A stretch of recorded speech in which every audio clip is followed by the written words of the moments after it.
Hey guys, and welcome back to this channel. In this video, I'll be showing you guys how you can find fonts on a specific poster that you want to use. So go to MyFonts. It is the WhatTheFont feature to I guess find out what font the poster is using.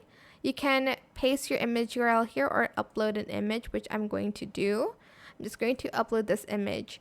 So it's going to identify the text in my image, and for instance, I want to see this font. So I'm just going to select identify font, and it's going to identify fonts that are similar to the font in that image. And here you can get this font. It's called the bunny hop one. There's a bunch of options they give, and they pretty much give the closest one at the very top.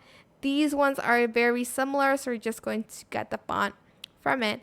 And that is it. I hope this tutorial was helpful for you guys. Don't forget to like, comment, share, and also subscribe to this channel if you haven't done that already.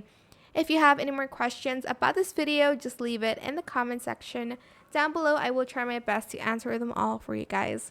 And if you found this video helpful, please click the thanks button as well. That is it. Thank you so much for watching. Bye!